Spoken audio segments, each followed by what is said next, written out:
Biz geldik arkadaşlar ve ünlü televizyoncu Arzu Altıntaş'la birlikteyiz. Merhaba, Haftanın 2 günü sevgili Arzu Altıntaş'la huzurlarınızda oluyoruz.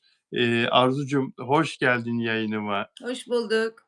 Nasılsın? Teşekkür ederim, sağ ol. Sen nasılsın? Ben de iyiyim, teşekkürler. Arzu Altıntaş bildi arkadaşlar. Hımm. Abi dizisinin her şeye rağmen başarılı olacağını, sevileceğini, tutacağını, iyi reyting yapacağını söylemişti.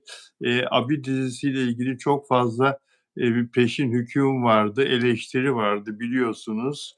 Dizi başlamadan aylar öncesinden sosyal medyada bu eleştiriler yayınlanıyordu ama Arzu Altıntaş, bir insan kolay kolay başarılı televizyoncu olmuyor tabii. Teşekkür ederim. Rica Hissi ederim. kâblel vukû biraz. Yani nasıl bir yetenek bilmiyorum. Gerçekten Türkiye'nin en iyi dizi yapımcıları arkadaşım. Hep iddiaya gireriz onlarla, gösterirler. Çok da böyle büyük bütçeler yatırdıkları işlerde tutacak ya da tutmayacak diye bir fragmanı izleyince söylerim ve gerçekten böyle baykuş gibi oldum bu konuda. Ya, estağfurullah, estağfurullah ve, nokta atışı yaptın, bildin. Senin söylediğin gibi çok başarılı oldu. Ve diziyi konuşacağız. Abi dizisini konuşacağız. Bugün ağırlık konumuz, Abi dizisi Afra Saraçoğlu, Kenan İmirzalıoğlu, oyunculuğu. Konuşacağız onu. Arkadaşların gelmesini biraz daha diliyorum. Gerçi YouTube haber yolluyor ama yayın başladı diye yine de bazı kişiler geç katılıyorlar. Ve Nelide Manzano Arjantin'den özel abonemiz yazdı. "Merhaba Bilal" dedi. Herkesten önce yazdı.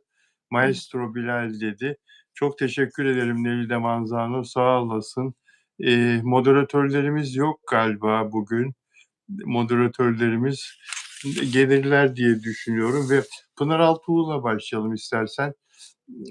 Pınar Altuğ kendisinden 450.000 lira isteyen, bir hayranına, "Şaşırıyorum." demişti. "Bu kadar kolaylıkla böyle büyük meblağ nasıl istenir?" demişti. "Hayranı dolandırıldım Pınar Hanım, ihtiyacım var, 450.000 lira bana verebilirseniz çok mutlu olurum." şeklinde. Ve Pınar Altuğ da, eee, bu isteği eleştirmişti. Yani, "Bu kadar kolay mı? Sen hiç sayı saymasını biliyor musun?" filan diye çıkışmıştı ve Pınar Altuğ'a ilginçtir, eleştiriler geldi bu cevabından dolayı. Onlardan bir tanesi çok, ilginç. Okuyayım bak, Arzu. "Seni eskiden çok severdim. Çocuklar duymasın da sana aşıktım. Ne kadar hanım bir kadın derdim kendi kendime ama bu son yaptığın sana yakışmadı." Ya, sanki kadın kötü bir kötülük 45 lira yap. göndermedi sanki ya da 450 lira. Evet, bir kişi sana güvenip destek istemiş. O para senin bir ayakkabı, bir çanta paran. Umarım Sana ne? Allah'tan sen de zor günlere kalarak bir kuru ekmeğe of, of, of muhtaç olursun. Şuraya bak ya. Yani ne diyorsun Arzu? Yani çıldırmış insanlar. Yani kendisi acaba biri muhtaç olan ya da olmayan ya da herhangi etrafında olan birisi 45 lira istese verir mi? 450 lira istese verir mi? 4.500 lira istese verir mi? Yani artık bu sosyal medyada herkes kendini melek görüyor. En şahane kendisinin olduğunu, en merhametli kendinin olduğunu falan düşünüyor. Ya eminim ki hani 4.500 gibi bir rakam istenseydi hepimizin içinde çok büyük bir merhamet var tüm vatandaşlarımıza, etrafımıza, komşumuza. Hani komşusu açken tok yatan bizden değildir sözü vardır Peygamber Efendimizin. Ona istinaden hepimiz çok merhametliyizdir yani bütün Türk vatandaşları ama 450 bin lirayı bu devirde kim çıkartıp verebilir ve niçin beddua ediyorsun? Sen ne yaptın? Yani bir kedi köpek mi doyurdun sokakta? Herhangi bir ihtiyacı olan birini gözün gördü mü? Görüp de ona bir şey yaptın mı? Hayır. Sadece klavye delikanlılığı dediğimiz oradan atıp tutuyor. 450 bin lira senin ayakkabı çanta paran. Sana ne? Sana ne? Senle mi kazandı? Senle mi yiyecek? Kimin ne yapacağını da artık sosyal medya karar veremez. çok üzüldüyse beddua edeceğine kendi bütçesi ne istinaden hangi rakama uygun görüyorsa kendisi yardım etsin. Ben mesela bir şeye çok üzüldüğümde o kişiye muhakkak kendi elim değer yani. 450.000 lira veremem ama kendi bütçemde bir şey verebilirim. Ne güzel yapıyorsun saçlarını her gün. Şu tokan mesela o kadar zarif duruyor ki. Bu toka değil mi orada? Ya Toka biz bir gibi şey böyle gizli bir toka. şöyle bir yapsana bakayım lütfen. Evet. Ne kadar zarif duruyorsun. Pembe kalpli. Küpen de çok şık. Evet, Arzu Altıntaş'ın yorumlarına katılmamak mümkün değil, söylediklerine katılmamak mümkün değil. Sen diyor, dilerim zor günlere kalıp bir kuru ekmeğe muhtaç olursun. Pınar Hanım, seni takipten çıkarıyorum diyor. Bir de Ay ne takipten mühim. çıkıyor. Ya insanlar hakikaten çıldırmış ya. Böyle bir Beddua şey 40 yok. tane kapı dolaşıp geri sahibini bulurmuş. Onu da unutmayalım o zaman. Çok doğru söylüyorsun. Çok Yani doğru söylüyorsun. çok ayıp bir şey ya. Bilemezsin ki. Şimdi herkes bizim dünyada bizlere de bakıp, bütün sanat camiasına da bakıp acayip şaşalı, deli para kazanıyorlar falan gibi bir algı var. Hiç öyle bir şey yok. Medyada paralar çok düştü, ücretler çok düştü. Mesela bütün sektörler kan ağlıyor ama medya da çok büyük kan ağlıyor. Yani Pınar Altuğ tamam reklam filmi o bu çekiyor ama kadın uzun zamandır bir şey yapmıyor. Velev ki dün diziye başladı. Önemli değil yani. 450.000 lira insanın babası vermiyor bu devirde kimseye. Pınar Altuğ neden versin? 10.000 dolar para canım az mı Arzu? Yani insanlar isterken çok kolay istiyorlar. Sanki Yani kolay kazanılıyormuş gibi. evet. Bu arada demin bir arkadaşımız Tayland'dan yazdı. Urha Baba 1852 nikli Tayland'dan merhaba dedi. Biz de kendisine selam yolluyoruz güzel Türkiye'mizden ve yurt dışından bizi izleyen bütün dostlara merhaba diyoruz tekrar tekrar. Evet, Necip Memili'nin yaptıklarını görüyor musun ya? Allah Gördüm. Allah, şok etti beni ya. Ben de. Bütün gün Yani ona üzüldüm. üzüldün değil mi? Sen çünkü o diziyi severek takip Dizinin ediyorsun. fanıyım ve onun özel fanıyım. İnanılmaz güzel oynuyor. Bir önceki dizide acayip gıcık olmuştum ona. Hatta Eşref şey Rüya, diyordum.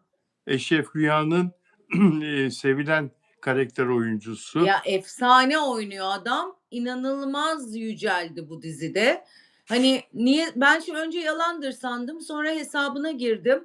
Baktım haberi yapmadan önce. Gerçekten de silmiş her şeyi. Takip de etmiyor. Üstüne dedim Diziyi eyvah gidiyor takipten mu? dizinin Çıkmış. sitesini, sayfasını takipten çıkmış. Çıkmış evet. Bütün fotoğrafları silmiş diziyle Hepsini ilgili. silmiş. Tek tek en aşağıya kadar indim. Çünkü ben bir haber düşünce hemen kopyala yapıştır yapmadığımı biliyorsun. Sen de öylesin. Biliyorum, evet. Muhakkak girip bakıyorum. Bazen çünkü yanıltabiliyor insanlar. Herhangi bir kaynak o haberi atıyor. Aslında öyle bir şey yok oluyor. Sadece tıklama almak için. Okuduğum an girdim, baktım hiçbir şey yok. Eyvah dedim gitti. Mahvoldum yani. Sinirlerim bozuldu. Sonra herhalde akşama doğru sen attın bana biraz önce, yayından önce bir Evet. açıklama yapmış. Evet, geri dönmüş, bir açıklama yapmış. Ondan öncesinde de bir story daha atmış. Orada da bu akşamki bölümünden şey veriyor, haber veriyor. Eşref Rüya bu akşam Kanal D'de diyor. Bir sahne paylaşmış. Sonra ikinci story'de de diziyi niye bırakayım diyor. İmkanı var mı? Teknik arızalarım gelir gider arada benim. İkizler burcuyum ben. Beni bir salın 5 dakika bak gör sonra demiş. Kendisiyle hafif dalga geçiyor ama bence akçeli bir sorun oldu herhalde, Bence de. Yeni değil yıl mi? geldi biliyorsun 2026. Evet, herhalde zam istedi. Önce ters cevap aldı, olumsuz cevap aldı ama bunu kaybetmeyi kimse yani böyle bir dizide direkt dediğin gibi yani başrol oyuncularından sonra Çok iyi oynuyor, çok. Böyle arada Lazca falan konuşuyor Karadeniz aksanıyla. İnanılmaz. Yani bir bakmanı çok isterim. Diziyi yürütüyor yani. İnanılmaz iyi bir karakter. birkaç bölüm seyrettim. Sürekli seyretmiyorum. Necip Memili'yi evet, çok beğendim. Seyrettiğim bölümlerde çok beğendim. Eee, devam diyor yani, devam diyor. Sevindin, sen de sevindin. Senin gibi dizinin diğer seyircileri de çok mutlu olmuştur. Evet, Çok mutlu evet. Yani olmuştur. benim gibi silah ve mafya dizisi hayatı boyunca izlememiş, Kurtlar Vadisi'nin mevzusunu bile bilmeyen bir insan Eşref Rüya izliyor. Eşref Rüya izliyor. Evet, Abi dizisini konuşacağız arkadaşlar.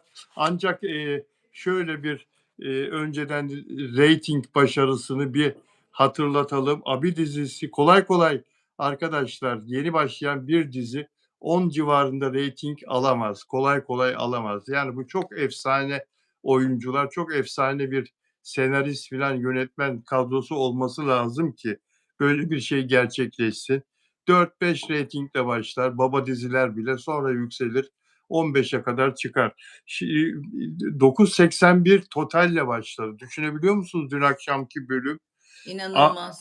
AB 737 total, AB 737 reyting, ABC 998 Oo. reyting. Yani 10 civarı reytingle e, sektörü şaşırttı ve karşısında mesela Kıskanmak dizisi herkesin çok beğendiği Nov'da herkesin birbirine tavsiye ettiği dizi bu reytinglerin yarısı kadar reyting toplayabildi ve birer puan her klasmanda aşağıya indi Kıskanmak.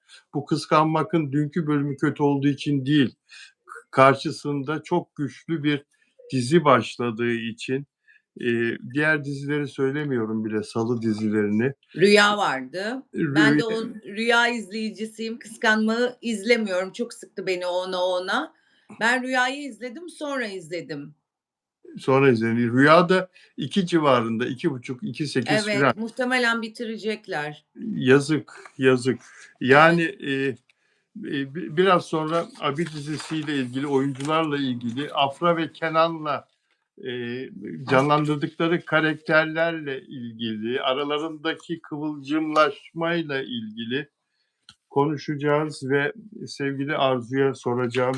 Çok çarpıcı, çok ince detaylar var. Bakalım o ne diyecek. Oktay Kaynarca ile ilgili ne diyorsun? Ve dikkat ettin mi? Bir gün sabahtan akşama kadar sadece tutuldu Oktay ve Emel Müftüoğlu ve akşamleyin hemen adliyede savcı ve hakime çıkarıldılar. Sonra serbest bırakıldılar.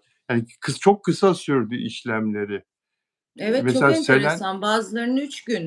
Selen 3-4 gün kalmıştı. Yani bir de Can bir gece kaldı mesela Can Yaman. Bir gece misafir oldu Evet, nezarette. hiçbir şey olmadığı halde. Hiçbir şey olmadığı halde. Şu saate kadar henüz hiçbir ünlü gözaltına alınmadı. Şu saate kadar. Ben şaşkınım. Ben şaşkınım. Herhalde sıralama yapıyorlar.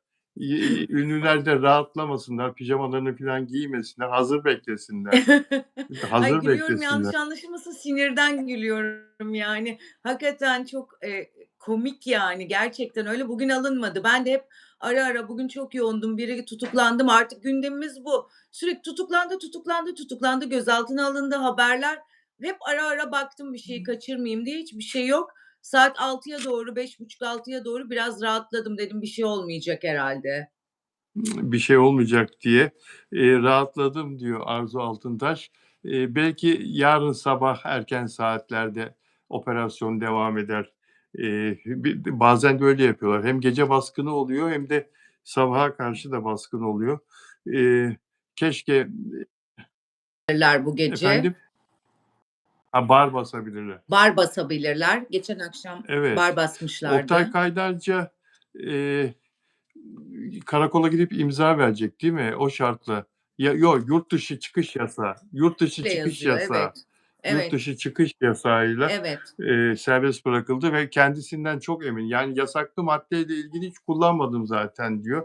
Çok emin kendisinden. Raporumu yayınlayacağım diyor çıktığı zaman diyor.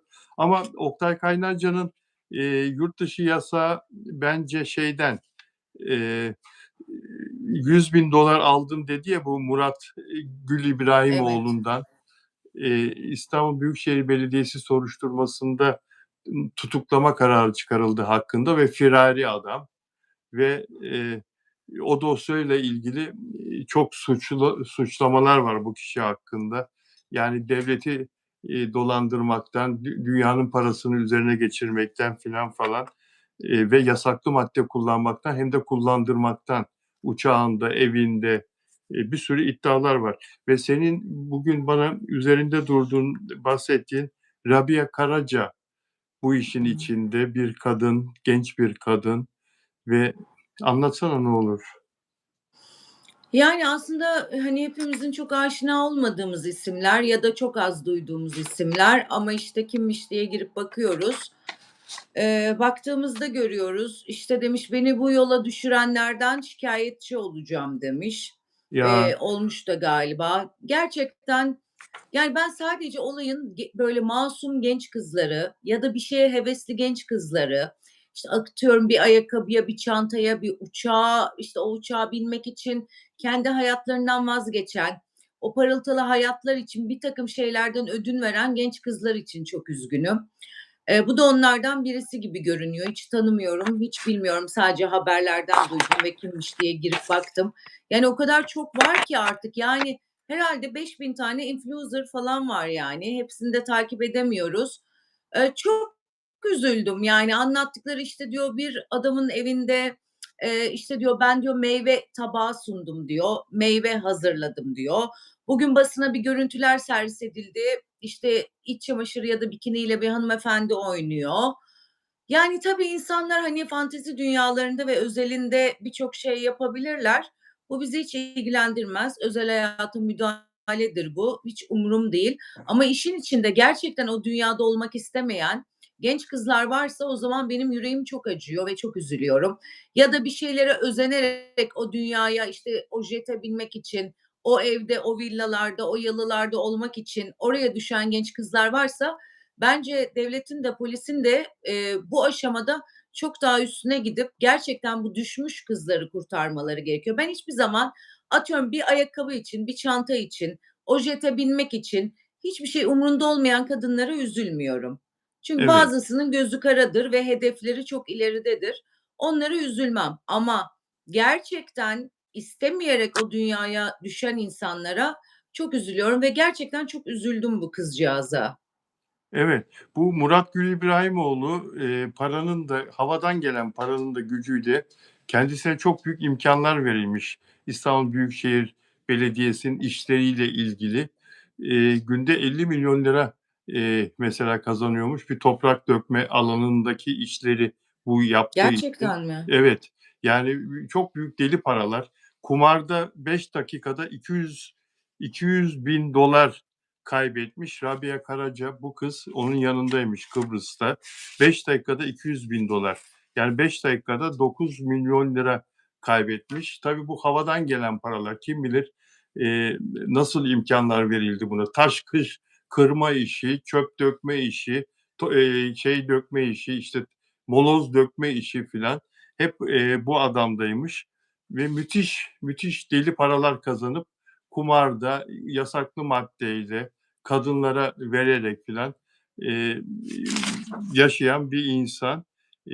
Şimdi yurt dışında firar ve kırmızı bülten çıkarılacak hakkında yakalanması için. Bu Rabia Karaca da, şimdi mankenlerden, oyunculardan güzellik anlamında, endam anlamında bir farkı yok kızın. Ama Hı hı. işte bu Murat Gül İbrahimoğlu'nu bir şekilde tanımış, çevresine girmiş, sevgilisi olmuş bir dönem ve kendi çevresindeki kızları da oraya getirmesini istemişler. Karşılığında büyük paralar almış filan. Herhâlde bu kızın şu anda tutuklu olmasının sebebi, işte, bu fuhuşa teşvik filan, başkalarını ayartıp oraya getirmesi. Çünkü, yasaklı madde kullanmış ama, bu satın almamış, yani bu yer göstermemiş. Hı hı. Herhâlde bu fuhuştan dolayı içeride. Senin de söylediğin gibi çok yazık. Çok Çok, yazık. Gencecik çok, insanlar, gencecik çok, insanlar. çok. Topluma Yani da ben burada bu konuyu söylemeden geçemeyeceğim. Toplumdaki masum Ayşe, teyzenin kızına, işte, Fatma teyzenin kızına da çok büyük örnek bunlar. Yani o kadar çok varlar ki ben görüyorum. İşte, bakıyor bu Instagram önlerinde, o, işte, jete biniyor, o çantayı takıyor, onu takıyor, onu takıyor. Evdeki kız da özeniyor ve o yolda önüne geleni yapmak istiyor. Hani, onlar da şimdi görsünler ki her şeyin bir bedeli var. Yani o çantayı takma, o uçağa binme ama huzurunla, kendi kazandığın paranla, var olan mesleğinle, var olana, razı ol yani. Hani, evet, herkes bu ülkede çok daha fazlasını hak ediyor. Hepimiz çok iyi şartları hak ediyoruz. Orada hemfikiriz ama yani bu gerçekten mesela atıyorum Ağrı'daki bir kız görüyor, Kars'taki bir kız görüyor. İstanbul Ümraniye'deki Esenyurt'taki bir kız görüyor. İşte şartlar, şurtlar herkesle aynı değil yani ve özeniyor. Bu noktada da gerçekten özenen ve bizi dinleyen varsa o işlerin sonu da böyle işte yani. Bunu hiç akıllarından çıkartmasınlar. Tabii, yani o işlerin sonu da böyle. Şimdi bu Rabia Karaca cep telefonunda binlerce fotoğraf bu konuyla ilgili. Bu Murat Gül İbrahimoğlu'nun çevresiyle ilgili, işte özel hayatıyla, iş hayatıyla ilgili, onun sevgilisi olduğu için çekilmiş binlerce fotoğraf ve video varmış ve onlar şimdi savcılığın elinde. Oradan başka insanlar da alınacak tabii. Oradan Tabii. başka kızlar da tanık olarak dinlenecek, belki suçlanacak. Bu iş çok daha büyüyecek. Yazık. Evet, İnsanlara, çok yazık. insanlara, kandırılan insanlara Evet. çok Diyorum ya, yazık. yani hedefi olup gerçekten bir ayakkabı, bir çanta, bir tatil, bir yurt dışı seyahati, bir uçağa binmek için, bir jete binmek için o yolda gözünü karartıp giden hiç kimseye acımıyorum. Herkes hak ettiğini yolun sonunda yaşıyor. Ama gerçekten şuursuzca böyle birazcık kanıp, biraz da hayat görüşü olmayıp o yola mecbur kılınıp o yolda da ziyan olan kadınlara çok üzülüyorum ben. Ben de öyle. Ben de öyle. Şimdi Oktay Kaynarca gözaltındaydı. Oktay Kaynarca yurt dışı çıkış yasağıyla serbest bırakıldı. Oktay Kaynarca'nın yasaklı maddeyle ilgisi olmadığını söylüyor. Gerçi onun da saç örneği alındı. Sonucu bekleniyor.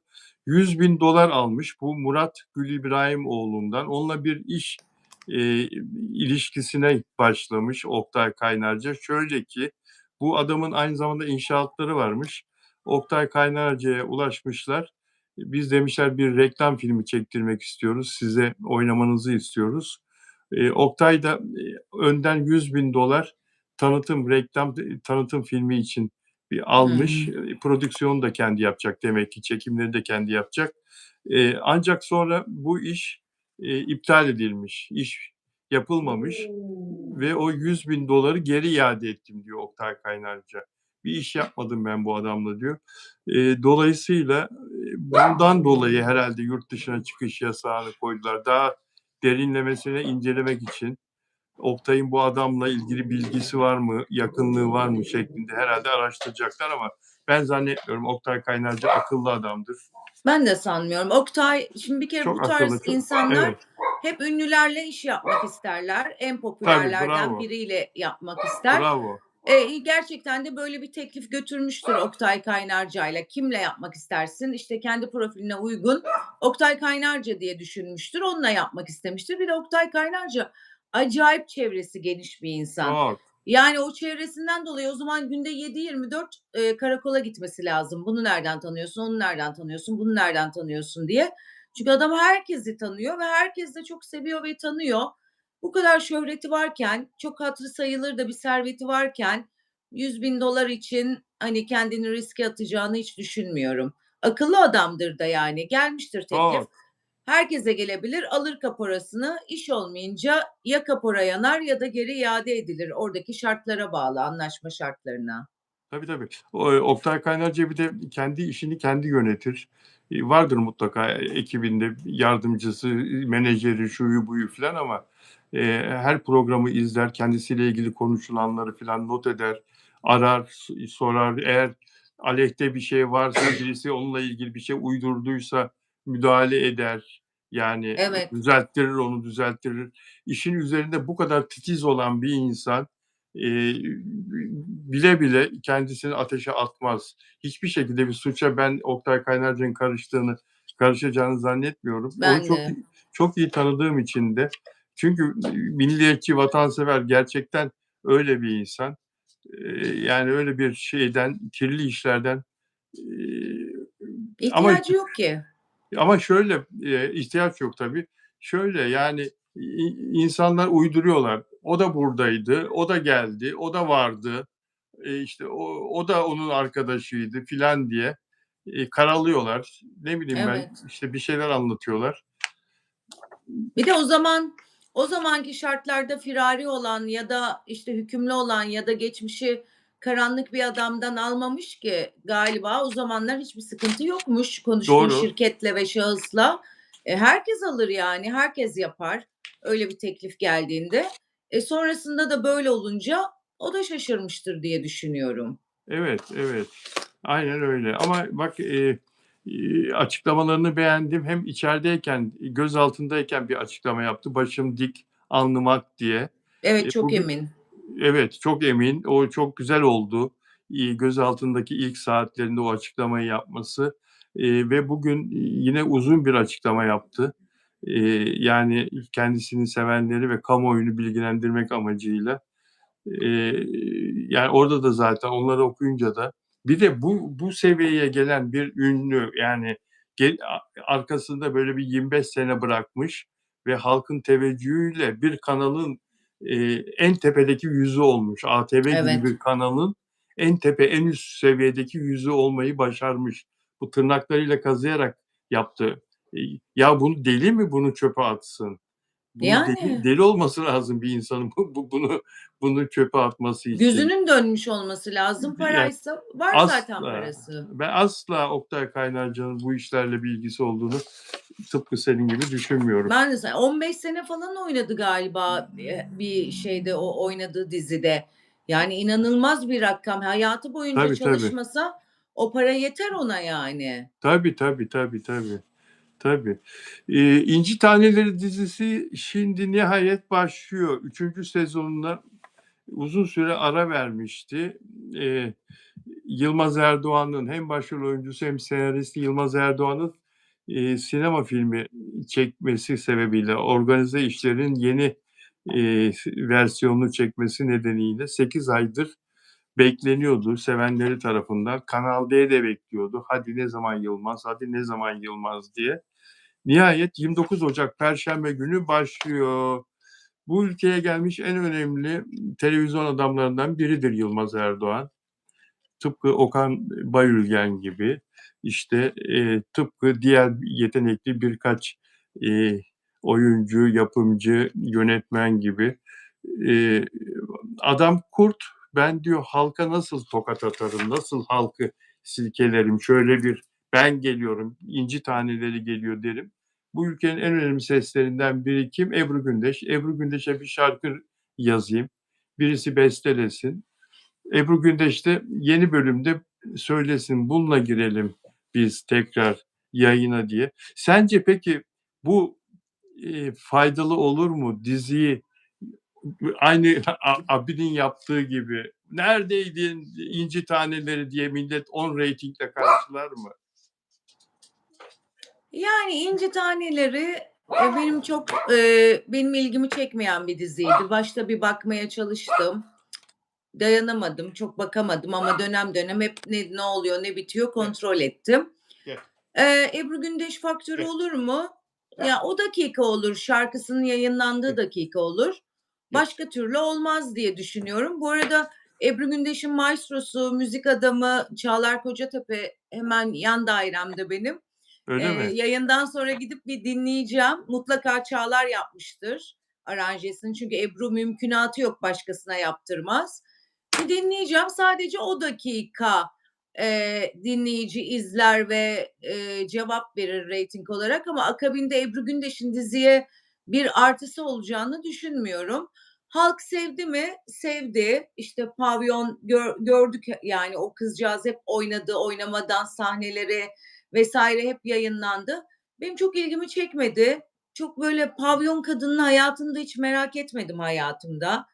O yüzden, etkisi olur. Yine de izler izleyici. Çünkü onun çok büyük bir fanatik hayranları var ve Yılmaz Erdoğan sinemasını sevenler var. O bence devam eder. Evet. Ebru Gündeş de tabii, yani, çok haklısın. Başrol oyuncusu değil ki sürüklesin diziyi. O şarkı Değil. çalındığı zaman reyting Evet. yükselir. Bir de Eee, kabul etmez de Ebru Gündeş. Çağlar'la çok samimi olduğum için biliyorum.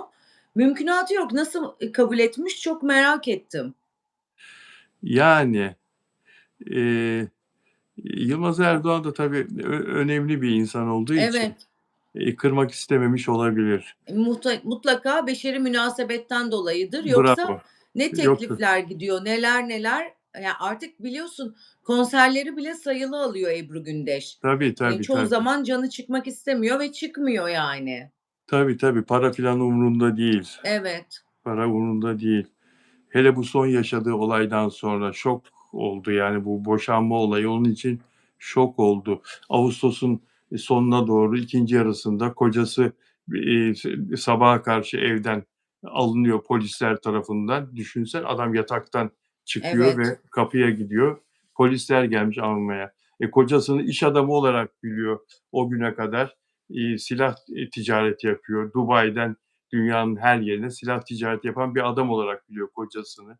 Hâli vakti yerinde, iyi bir evlilik yaptığını düşünüyor. Fakat adam meğersem bir çeteye üyeymiş. Savcılığın iddiası o şekilde. Şu anda tutuklu olmasının sebebi, tutuklu olduğu dosya bir suç örgütü liderinin direktifleriyle sanayi bölgesinde bazı esnafa çökmesi adamın. Düşünebiliyor musun? Ebru Gündeş'in kocası ve evet. Ama ev şok olmamıştır. var Bunu ikinci kez olmamış. yaşadığı için biraz deneyimlidir. Atıyorum, yani, hiç yaşamayan birisi ben mesela düşüp bayılırım, şok geçiririm öyle bir şeyde. Sen Ama o biraz olsan sen olsan hastanelik olursun. ben düşüp bayılırım yani. Bir de günlerce kendime gelemem. Sürekli serum taktırırım. Ne oluyor diye. Şoku atlatamam. Adamı salsalar yine şok geçiririm yani. O yüzden o alışmıştır yani. Reza Zarrab'tan da çok benzeri şeyler olmuştu. Belki Bel bir çete değildi ama daha global başka bir şeydi. Bence şaşırmamıştır. Ya bir insanın ne bileyim karısı, eşi, ben şimdi kocamın kim olduğunu bilebilirim. Büyük konuşmayayım ama 3 aşağı 5 yukarı ne yaptığını, çünkü adamlar hep evde telefonla konuşurlar. 3 aşağı 5 yukarı biliyorumdur yani. Çok şok geçirmem öyle bir durumda. Ancak çok arkamdan gizli gizli bir şey yapıldıysa, hiç duymuyorsam konuşmaları, biraz da zekiyim biliyorsun. 2 cümleyi yan yana getirip üçüncüsünü kendim çözebilirim yani. Evet, evet, evet. Ama çok zekisin sen tabii, çok akıllısın ama, erkekler Estağfurullah. yine yapıyorlar yapacaklarını yani, değil Tabii, mi? tabii Yani kötüye akıllı düşmeye olmak da gör yani. tabii akıllı olmak da korumuyor yani kadını. Yani Doğru. belki işin uzamasını o sayede engelliyorsun. İşin çirkefliğe dönüşmesini, şiddete dönüşmesini, kavgaları adamın niyeti kötüyse çünkü hakikaten kötü bir insansa, değil mi? Evet, Yani evet, bu hemen fark edip de kısa kesebiliyor kadın ilişkiyi.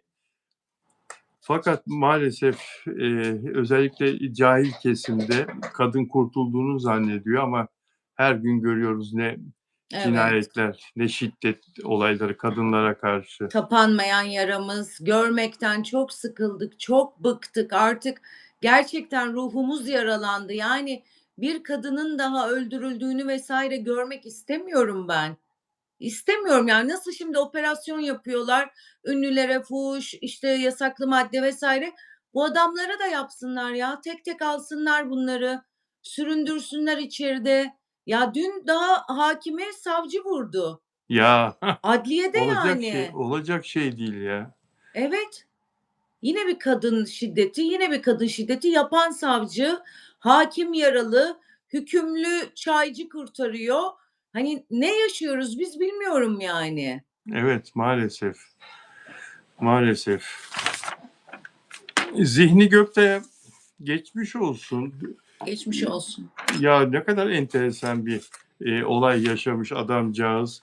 Ünlü tiyatro oyuncusu, kendisi 81 yaşında. Maşallah. Tiyatro, maşallah, tiyatro, dizi, sinema. Zihni Göktay, efsane bir oyuncu, çok değerli bir oyuncu ve, turneye gidiyor tiyatrocu arkadaşlarıyla.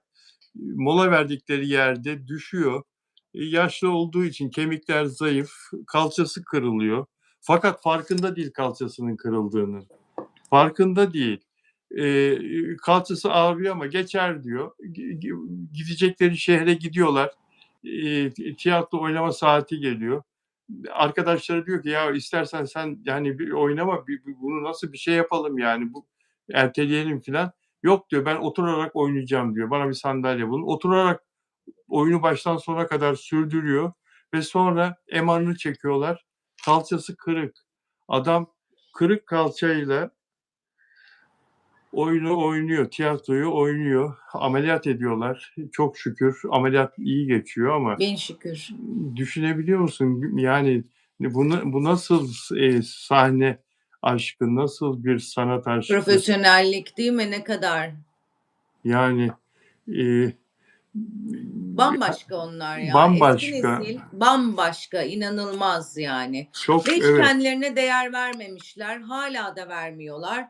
Hak ettikleri değeri de çok göremiyorlar bence. Hem maddi hem manevi olarak.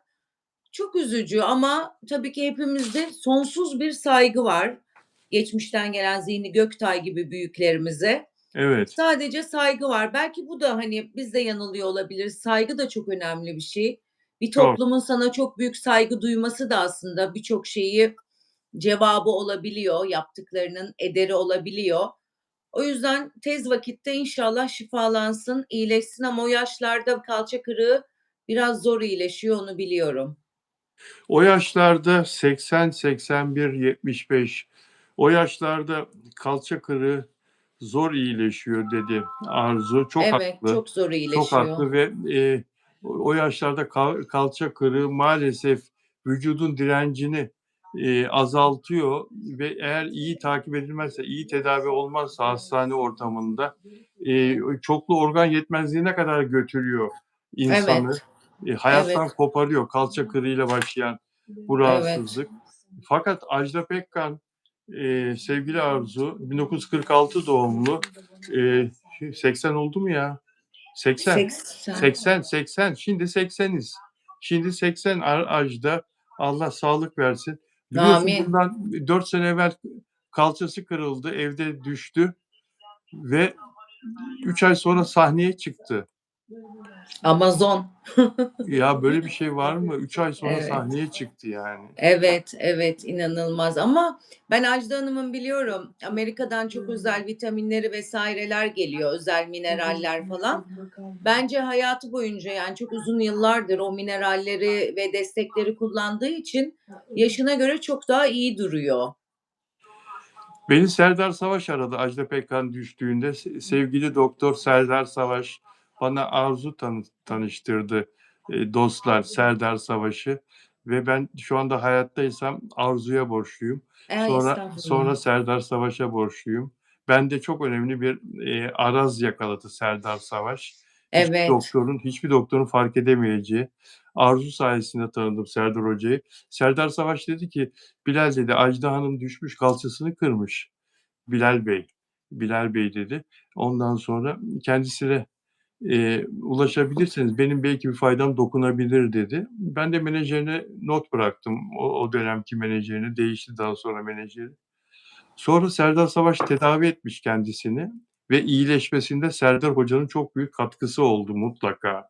Biliyorsun Serdar mutlaka. Hoca'nın teknikleri çok değişiktir. Evet, evet. Kendisinin,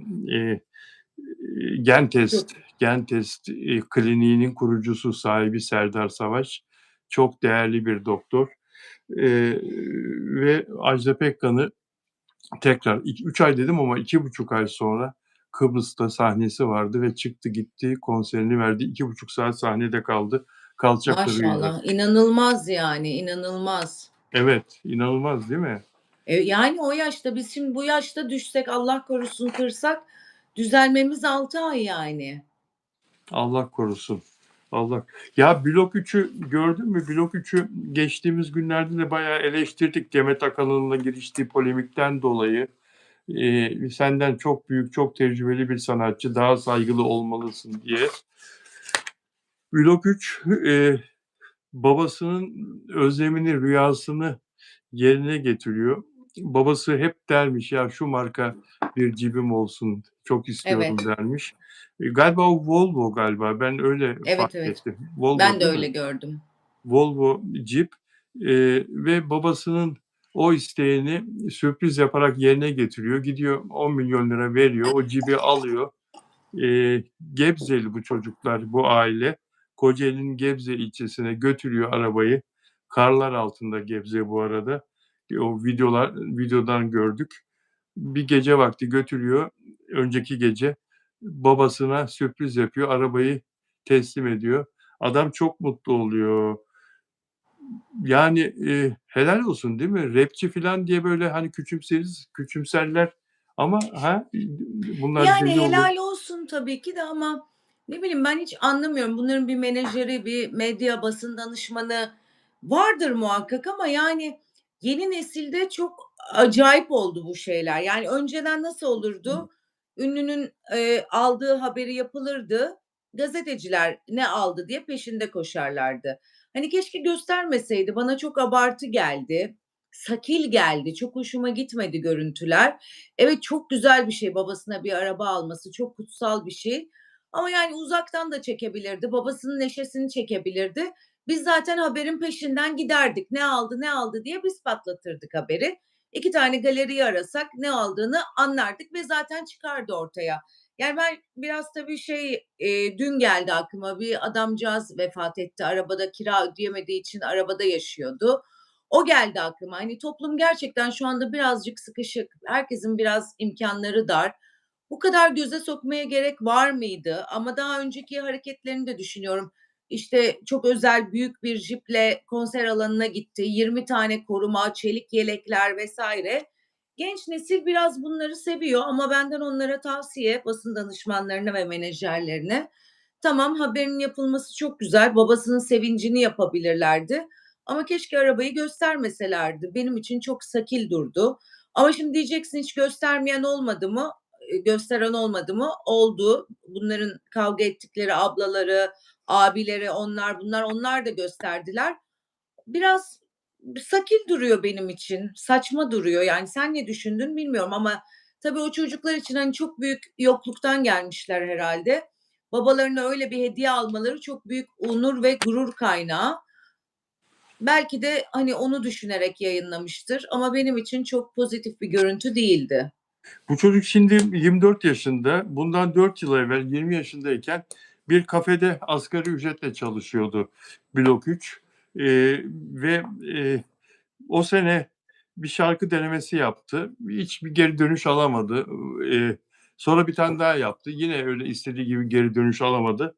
Eee, ancak daha sonra yaptığı üçüncü şarkı denemesi çok dinlendi YouTube'da ve ondan sonra bu çocuk kafeyi filan bıraktı. O çok dinlenen şarkının peşinden yine o tarzda, şarkılar yaptı ve önü açıldı. "Allah yürü ya kulum" dedi. İşte, Evet, 4 yılda bu noktaya geldi. Şimdi, söylediklerin çok güzel. Yani, bunu güzel planlayabilirdi. Akıllı bir, basın danışmanı, işi bilen bir basın danışmanı, bizim, gazetecilik, janrımızı bilen bir basın danışmanı bu işten bu çocuğa 4 tane haber, 10 tane ana haber evet, bülteni, kaç tane ana haber varsa hepsini ayağına getirirdi, yapardı. O evet. kadın programları filan onlar da dâhil yani. Annesini de katarlardı Tabii ki. röportajın içine. Babası direksiyonda, annesi yanında, bu çocuk arkada filan böyle çekimler, röportajlar filan. Bu işin bayağı ama tek haberde kaldı. İşi bilmediği için diyorsun. Şimdi, fakat bunlar bizim ötemizde biliyor musun? Bu ve diğerleri. Level C5 denen adam mesela. Adam şarkısında dün bizim videomuzun altına koydum şarkısını. Şarkısında çalıyor. Benim bilmediğim araba markalarını söylüyor mesela. Evet. Yani milyarlık arabalar filan onlar. Yani öyle uçmuş adam. Ve bunlara ulaşabilirim diyor. Bunları alabilirim diyor. Yani, Level C5 bunların hepsinden daha çok kazanıyor diye duyuyorum ama bu çocuk da çılgın. Spotify ayda ne kadar veriyormuş? Bir dakika not almıştım bir yere. Bu çocuğa ayda 20 milyon lira para veriyormuş Spotify. Spotify'dan Evet. kazancı düşünebiliyor musun? Sadece Spotify'dan kazancı. Yani, Ama bizim Ötemizde değil, özür dilerim sözünü kestim. Estağfurullah. Ben oraya katılmıyorum. Mesela ben sana söylediğimde, işte, bunun yolu bu değil. Mesela aklımdan geçen aynı şeydi. Araba alma haberi 5 haber yapılabilirdi, 6 haber yapılabilirdi. Biz Doğru. araştırırdık, ne aldı, ne oldu falan. Şimdi 20 milyon kazanıyor ama işine yatırım yapmadıktan sonra, hani, orada alıp arabayı, koca arabayı çek karların altında babana döndür, bu haber değil ki. Neyi merak edeceğiz? Neyi? Doğru söylüyorsun da bak şu bakımdan bizim ötemizde diyorum. Adam bunların haber olmuş olmamış umurunda değil. Bu haberlerle öne çıkmayı falan umurunda değil.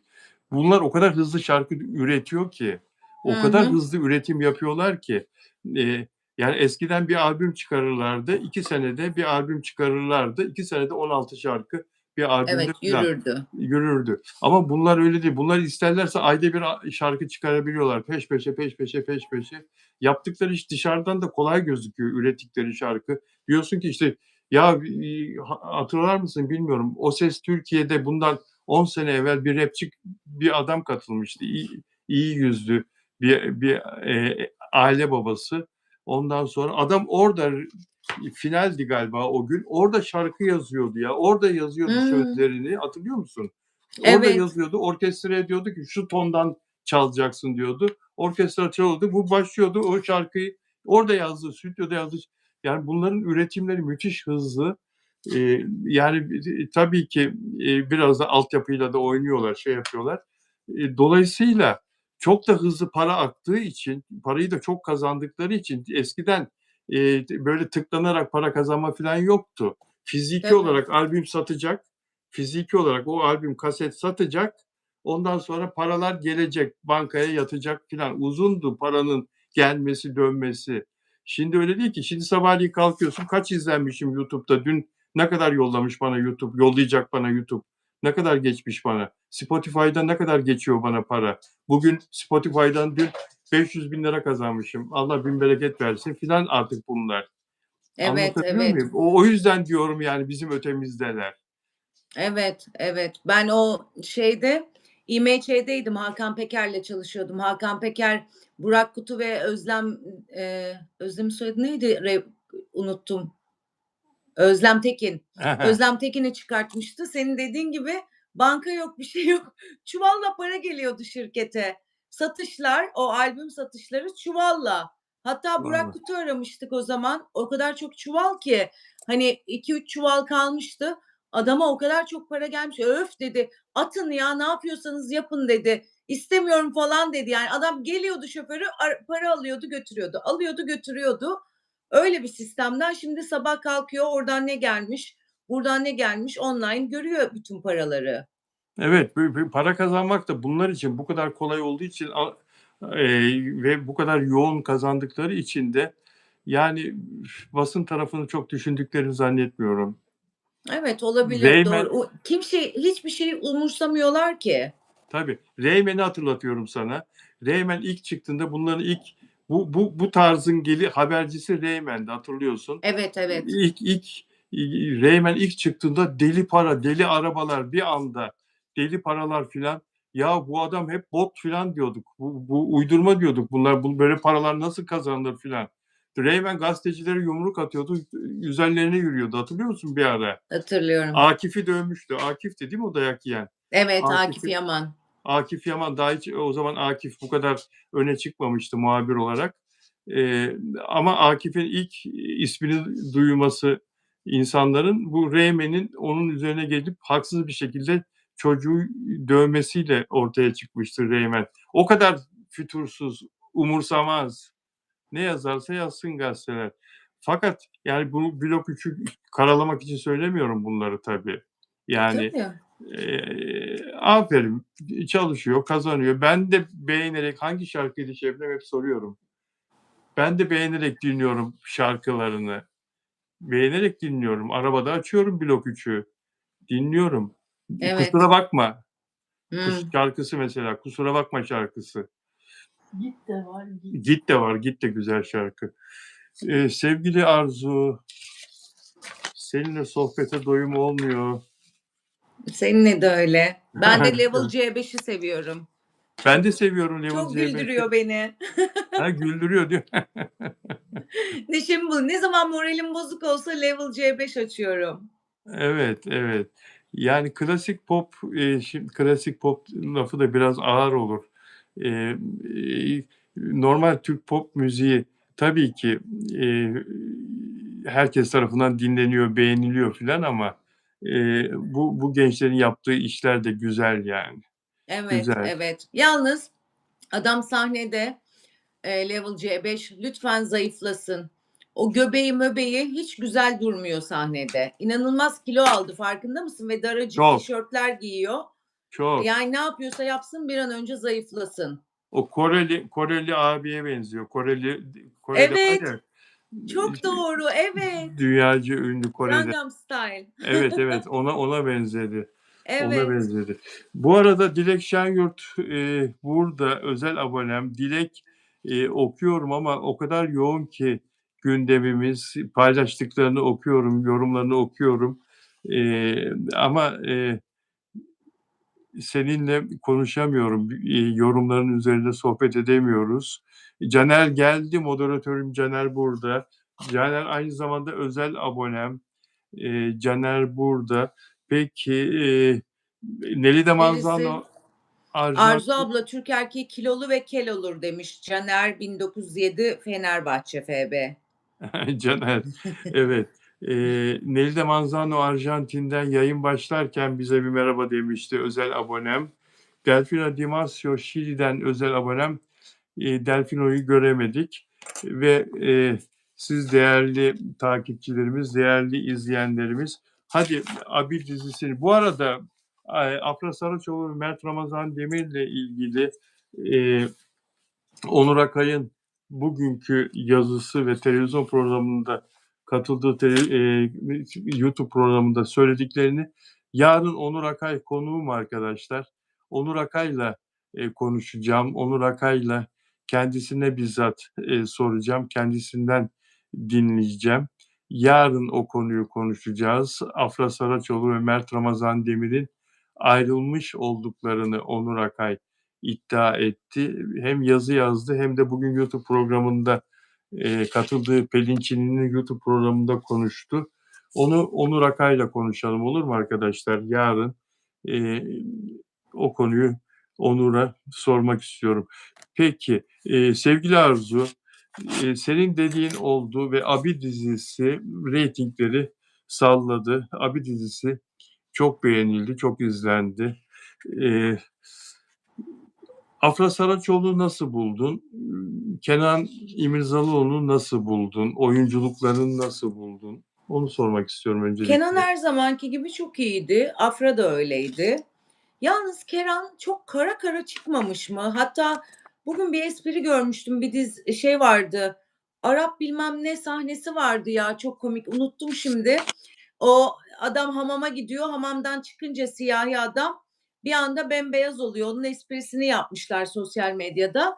Sadece duştan çıktığı sahnede Kenan'ın çok iyiydi. Cilt rengi vesaire. Ama diğerlerinde böyle çok kara kara çıkmış. Tamam esmer ama yani inanılmaz ışıktan mı neyden bilmiyorum. Bir an önce o duş sahnesinde ne ışık kullandılarsa ona dönsünler. Orada çok iyiydi mesela. Onun haricinde de çok iyiydi. Afra yine aynı Afra. İnanılmaz güzel. Oyunculuklar çok güzel. Hikaye çok güzel. Ben çok bayıldım. Bayıldın değil mi? Beğendin. Evet. Şimdi benim takıldığım bu halay çekiyorlar. Mesela Afra da var Hı halayda. hı. Kenan İmirzalıoğlu da var. Çağla Doğan'a hitaben, yani Afra Kenan İmirzalıoğlu'na hitaben enerjinize yetişmek mümkün değil diyor. Bir bunu akılda tutalım. Enerjinize yetişmek mümkün değil diyor Afra Saraçoğlu Kenan İmirzalıoğlu karakterine.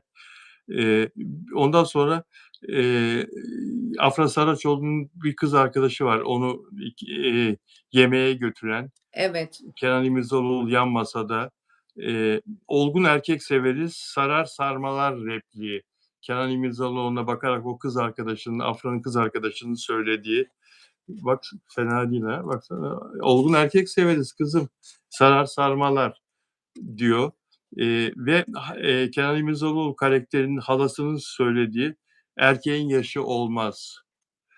Yani bunlar, göze battı. Hele "Enerjinize yetişmek mümkün değil" repliği çirkinceydi, Afra'ya söyletilen. Evet, Çirkinceydi. Çünkü biz, 4 aydır bunu yaşıyoruz. Aradaki yaş farkı sorunsalını hep konuşuyoruz ve onun üzerine bunu söyletmek çok çirkinceydi.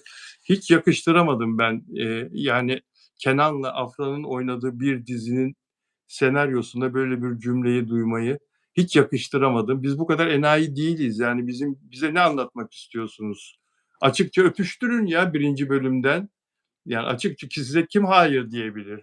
Daha da yüksek reyting alırdınız. 15 olurdunuz, 18 olurdunuz.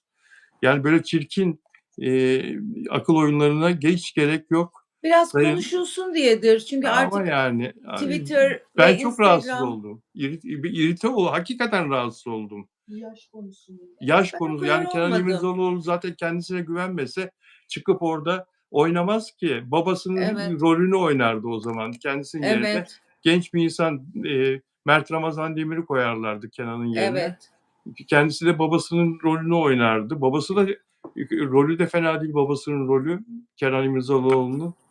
Değil evet, mi? evet, Ya o evet, da bayağı bir başrol yani. evet, evet. Yakışıklı bir adam olabilirdi. Bu kadar çökmemiş bir adam olabilirdi. Alır götürürdü yani o da diziyi. Bunlar beni rahatsız etti Arzu. Bilmiyorum. Ne diyorsun? Beni çok rahatsız etmedi. Artık çünkü her şey sosyal medyada konuşulmak üzerine. Ben de kendimi oraya koyduğumda yapar mıyım öyle bir replik? Koyabilirim konuşulsun diye. Çünkü herkes, şu anda konuşulduğunda var. O yüzden, tam sana katılamıyorum. Rahatsız etmedi ama sen daha hassassın, daha profesyonelsin. Estağfurullah. Belki ben çok üstüne düşmemiş olabilirim ama genel olarak beni çok rahatsız eden hiçbir şey yoktu. Sadece adamın kara kara görünmesiydi. O yani, çok siyah görünüyor. Bak bu enerjinize yetişmek mümkün değil. Afra'ya söyletilen, Çağla'ya söyletilen. Bu şu anlama da gelir. Çağla burada Kenan'a yürüme yaptı. Yani o anlama da gelebilir. Evet, Yani siz kendinizi, yaşlı görmeyin, yaşınız büyük diye sakın öyle ben sizi beğeniyorum, yani enerjinize yetişmek mümkün, ben sizi beğendim filan. O manada da yani şimdi burada Çağla karakterini biz, Afra'nın karakterinden çok farklı değil. Burada evet, örtüşmüş, başrol oyuncusuyla onun büründüğü karakter, onun canlandırdığı karakter, hakikaten, örtüşmüş değil mi? Afra'nın kendi karakterine çok, çok yakın. O çok. yüzden, biz bunu, Çağla'ya, yakıştırmıyoruz. Tabii benim dediğim anlamda algılamıyoruz.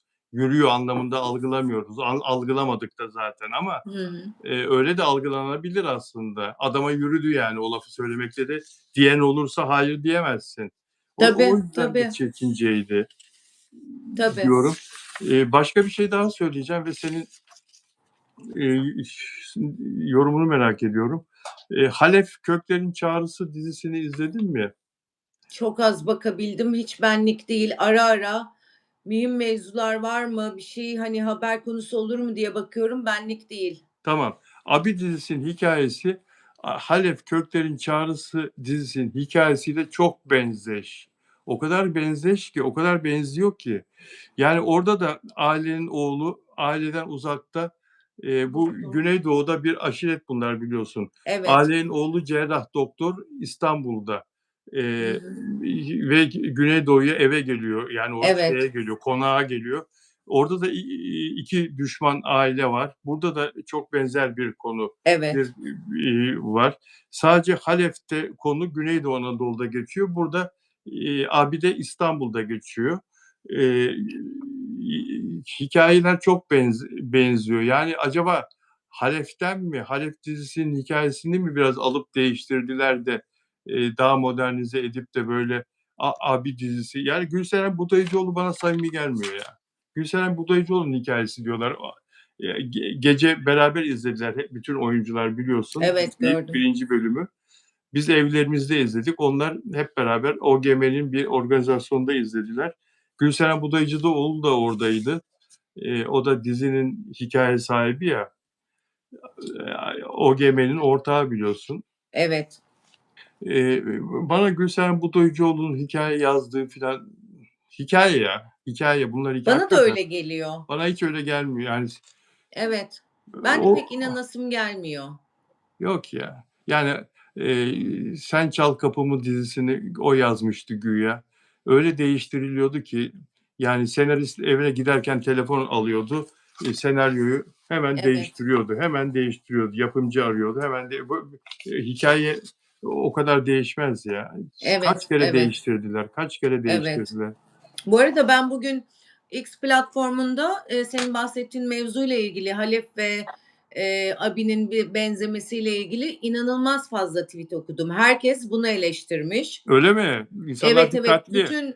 Bütün X konuşuyordu. Herkes şifreli yazmış. İşte doktor var, o var, bu var, şu var. İşte bir tane kız var, bir tane adam var. Bilin bakalım bu hangi dizi? Halep falan yazmışlar. Çok fazla tweet vardı bunun hakkında. İzleyicinin gözünden de kaçmamış. Sayın Gülseren Budayıcıoğlu bu dizinin hikaye sahibi benim diyorsunuz Abi dizisinin. Bir de altına insanları etkilemek için ekrana yazıyorsunuz dizi oynarken. Zaman zaman ekranda görüyordum. Gerçek hayattan alınmadır falan diye. Biz hangisi Halef'e mi inanalım, sizin hikayenize mi inanalım? Hangisi gerçek? Çünkü ikisi de birbirinin kopyası ama Halef sizden önce başladığına göre demek ki Halef gerçek. Siz onu kopyaladınız gibi geliyor bana. Yani bunun aksini şimdi çıkar Gülseren Budayıcıoğlu 10 A4 konuşur biliyor musun? Öyle Bir de mi? öyle bir huyu var. Öyle bir huyu var. Hiç takip etmemişim. İnandırmak için konuşur da konuşur. Ya sana doyulmuyor. Bak 1 saat hemen geçti. 1 saat oldu Arzu. Çok teşekkür ederim katkılarından dolayı. Ben Eksik teşekkür olma. ederim. Sağ ol. Bugün biraz ben fazla konuştum. Kusura bakma. Ay olur mu? Estağfurullah. Senin uzmanlık alanların. Ben söyleyeceğim her şeyi söyledim. Evet ama Afra'nın güzelliği hakikaten bir renk kattı Çok Kenan güzel. İmirzalıoğlu dizisine. Kenan İmirzalıoğlu dizisi bu dizi. Evet. Ama bildim. Ne Evet dedim? bildin. Bir fragman izledim, 2 fragmanı da izlememiştim. Hâlâ da böyle inan o kadar yoğun ki böyle minik minik bakabildim fragmanlara ve gerçekten dediğimin de üstünde çıktı. Aynen öyle. Bildin. Böyle devam eder mi sence? 10 reytingle. Eder eder. Eder, evet. Daha öpüşecekler. Daha Evet. onu bekletecekler bize. Valla Onu ben bekletecek. Eşref'le Rüya öpüşecek mi bu akşam onu bekliyorum Öyle. 8'de. Ya Uzak Şehir ne zaman öpüşecekler diye bir sezon geçti biliyor musun? Bir sezon boyunca milleti beklettiler. Ay, ben bekleyemem o kadar. Ben mesela hoşuma gitmeyen bir şey oldu mu o diziden soğuyorum. Böyle entrika, o, bu, işte, ne bileyim, beğendiğim bir karakter başka birine aşık oldu ya, ben yürüyorum gidiyorum sanki bana yapılmış gibi. O yüzden böyle ruhumun el verdiği yere kadar gideceğim Eşref Rüya'da. Ters bir şey olursa ondan da vazgeçerim. Bu arada Gözde Gizem bana dün bir cilt bakımı yaptı ve cildim çok hassas, çok daha iyi, daha parlak oldu. Çok Gözde güzel Gizem'e de görünüyorsun. evet, Gözde Gizem'e de buradan çok selamlar. Çok selamlar, sevgiler kendisine. Ellerine sağlık. Gözde Gizem Ataşehir'de. Önümüzdeki günlerde yine bir uğrayacağım kendisine kahve içmeye. Gözde Gizem Ataşehir'de çok önemli bir hizmet veriyor. Kendisine de çok teşekkür ediyorum buradan. Tavsiye ederiz Gözde Gizem'i izleyicilerimize. Peki, teşekkür ediyorum Arzucuğum. Ben teşekkür Görüşürüz. ederim. Katılan Sevgi. herkese de teşekkür ederim. Görüşürüz. Sağ ol. Dostlar, bir yayın daha sona erdi. Bizi izlediğiniz için çok çok teşekkür ederiz sizlere. Yarın Onur Akay'la yayında olacağız saat 18'de. Görüşmek üzere, sevgiler.